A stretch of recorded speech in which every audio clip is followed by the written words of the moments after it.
Have you ever been told not to use multiple typefaces or fonts in your designs? Is that a really big problem though, and why would others talk about pairing fonts being a brilliant idea? These contradicting concepts can be confusing, especially if you're just starting out as a graphic designer. Join me and find out whether it is okay or not to use multiple fonts in your designs.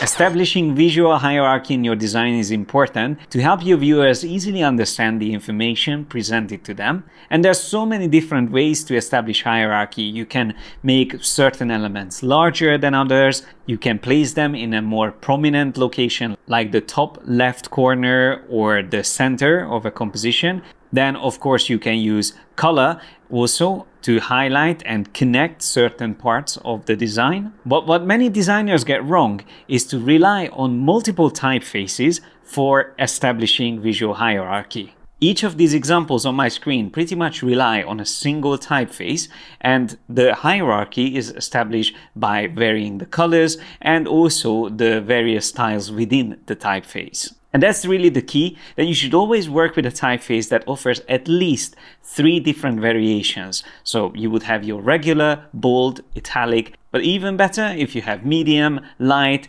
extra bold, and so on and so forth. The more variety you have within a typeface, the easier it is going to be to establish the hierarchy. Take the Adobe font Montserrat as an example. It has 18 different styles, ranging from thin all the way to extra bold. And as you can see when I toggle through it, it really has a huge contrast between the thickest and the thinnest version. That, combined with all these variations also available in italic, gives us just almost endless possibilities for establishing different levels in the hierarchy. And if you still don't believe me, just take a look at this comparison here. On the left side, we have a poster that relies solely on the font or typeface called Rubik, while on the right side, I intentionally messed up the design and I introduced additionally 3 other typefaces for key typographic details like the title and the headings and subheadings. I hope you can tell the difference and that it is completely unnecessary to introduce these additional typefaces if you work already with a typeface that offers enough variety in the first place. Now, having said all that, of course, there is a place for pairing fonts. Now, whenever you do that, there has to be a reason for it. So it might help to create and further emphasize the contrast between 2 typographic elements within the design. And probably the most common reason why you would want to introduce 2 separate typefaces is because certain fonts work really well for body copy, so larger amounts of text, while other fonts would work better for shorter text like headings and titles. This example, for instance, shows that for headings, you can work with fonts that are set in all caps, so they don't actually have lowercase characters, while the other fonts that are selected to pair with them, of course, have lowercase, which will work better for larger amount of text. Combining typefaces can be actually a very elegant option when, again, there is a reason for it. Like here on this invitation card, the script font introduced for mainly the names, and that small note at the bottom gives it a really personal touch, which of course is very important for invitations. The same thing is true for this design where we have the neon typeface and again a combination of a more script version paired with a sans serif condensed all caps font right here.